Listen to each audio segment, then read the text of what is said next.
Jogo Do Pau, meaning game of the stick, is a traditional Portuguese martial art.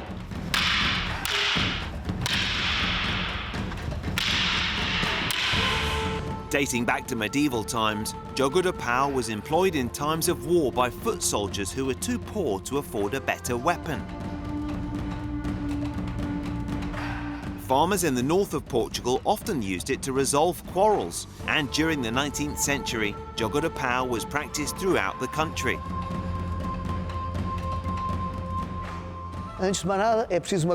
Most of all, you need a great ability to focus, since the attacks are on the body.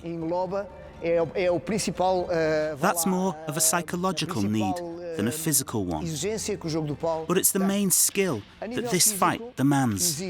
Physically, it demands great muscle resistance, speed, and a good eye in order to preempt an opponent's speed. Those are the main qualities needed from a Jogo Do Pau player. Over the past 100 years, the popularity of Jogo Do Pau has reduced significantly. Today, Nuno is one of the only surviving masters of this martial art. Now 64, he was introduced to the game as a 14-year-old. At that time, Jogo Do Pau was spread throughout the country. There were various masters, various techniques, various styles, even though its essence was the same. But the way it was played was different. So, because I loved the sport so much, I decided to study it. My master pushed me into it as well, because he wanted to summarize all of the techniques of Jogo Do Pau, and he asked me to help him with it. Master Nuno's passion has seen him travel the world practicing the Portuguese discipline. Undefeated in combat, he's now seeking to revive the traditional game in its native country. Founded in 1875, the Ginásio Club Portuguese was the first place to offer Jogo Do Pau in the capital, Lisbon. It's here where Nuno continues his lifelong work. Ginásio Club Portuguese is the one that's been protecting Jogo Do Pau since its arrival in Lisbon. In the north of Portugal, there might be 2 or 3 schools, the ancient ones, where old masters like me have had the patience to try and maintain it. But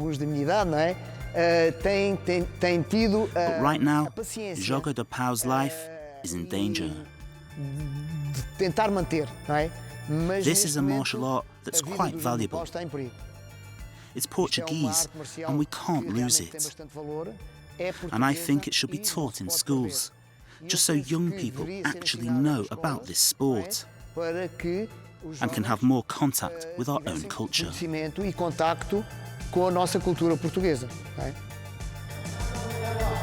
In order to preserve Jogo Do Pau, Nuno has called upon the leaders of other martial arts schools such as Kenpo, Krav Maga, Muay Thai and Sistema to help spread the word about Jogo Do Pau.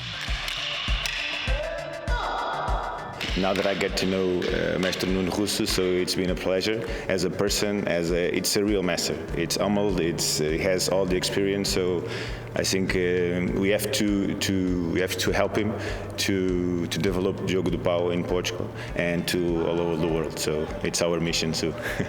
He's the most important people here in Jogo Do Pau, and he's a very humble person. For me, it's a true martial artist. It's not just because his skills are very good, but it's because he have a good heart. So he's a very good martial artist and a very good person. With the help of the other martial arts instructors, I think we can make Jogo Do Pau great, because he's the Portuguese treasure, and we have to fight for him and try to help Master Nuno to make Jogo Do Pau where he belongs.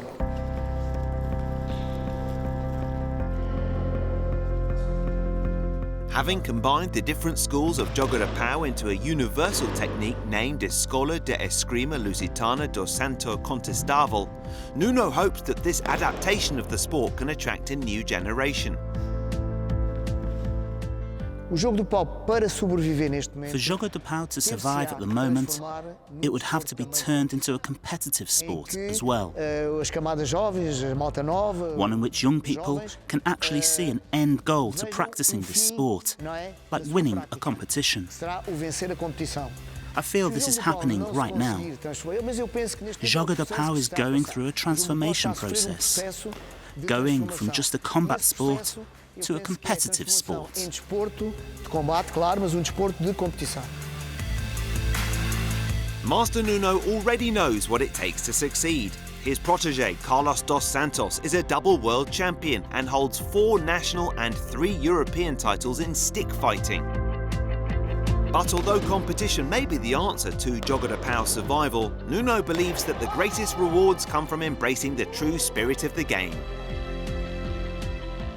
Isso ajuda no sentido It helps because it makes us more alert in life, atentos às coisas gives da us the vida. strength to solve life's issues and makes us more resistant to the problems life might throw at us. Mais resistência às coisas da vida. Jogo Do Pau demands a lot of resilience in its training, so it gives us the strength to face life. It also opens our mind a lot to more certain things that we possibly couldn't do if we didn't practice Jogo Do Pau. Nobody understands this sentiment better than former rally driver Jose Ribeiro. He took up Jogo Do Pau after suffering a life-changing racing accident. I have a background of competition in motorsport, in motorbikes and car racing in desert. So I've got a big accident in the Paris-Dakar Rally in 2001, and I lost my left foot in the landmine explosion. So after, it was in 2001, after, I always train almost every day different sports in order to be in shape and have my skills up. And when I began to train Jogo Do Pau, it was exactly, even if I don't know Jogo Do Pau yet, it was exactly what I'm looking for. Coordination, balance, challenging, timing, reflex, it's all what I dream to have it. With its many values and cultural relevance, preserving Jogo Do Pau has never been more important. And for Master Nuno Russo, the journey is far from over. Well, if I had chosen another path, financially, I'd be far better off. But in terms of the development of Jogo Do Pau, yes, I'm very happy. I'll be doing this until I die. Enquanto puder.